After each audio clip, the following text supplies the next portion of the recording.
Ignoring a fire alarm does not put out the fire. As leaders, we must never ignore an alarm. Let me explain why. My name is John, and you're listening to the Tech Leader Pro podcast. It is Sunday, the 8th of June, 2025, and it is week 23. Over the years, I often encountered this weird behavior of teams deciding to disable alarms rather than fixing the root cause that caused those alarms.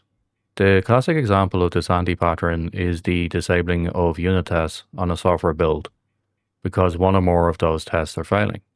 Every time I see this, it gives me a headache, but I've seen it so many times over the years it's not even funny.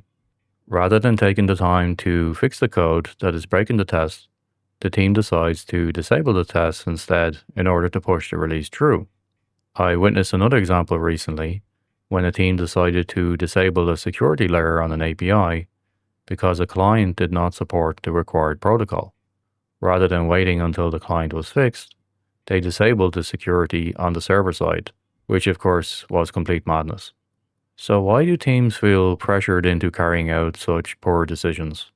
There can be a number of reasons. Firstly, they are under pressure to hit a deadline, no matter what. Normally that pressure is coming from project or product managers or some other layer of middle management. Secondly, they are undervaluing quality. Thirdly, they don't understand the root cause of the issue causing the alarm. Or fourthly, they don't feel enabled to delay a release because of quality issues. If you think about an assembly line building cars with a big red button that stops the assembly line because of quality issues, everybody should have the right to hit that button. On occasion, it can be valid to disable an alarm, however, because the alarm itself is no longer required or is no longer relevant. But in general, there needs to be some alarms in place, so you can't just disable them all.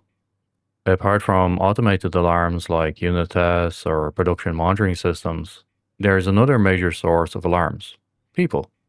Everyone in your team should feel enabled to raise the alarm on a given topic that causes them concern. If they bury or ignore their concerns instead, those issues can take on a life of themselves and grow into much bigger issues further down the line. Ignorance is not bliss. I also encourage my teams to raise red flags whenever they spot them, to reduce the amount of blind spots that I myself have.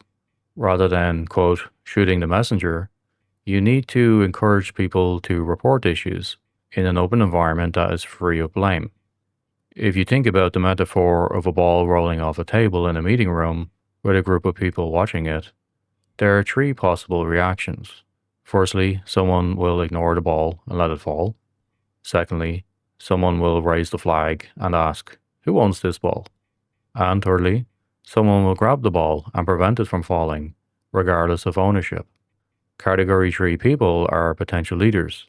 Category 2 are raising the alarm, while Category 1 are sadly all too common, but you don't want these people in your team if you care about performance. The bare minimum response to witnessing an issue is to raise an alarm, and the bare minimum response for a leader is not to ignore the person raising the alarm, but to instead thank them and identify corrective actions. Alarms are there to warn us of unexpected, exceptional outcomes. Ignoring such outcomes for too long will lead to failure.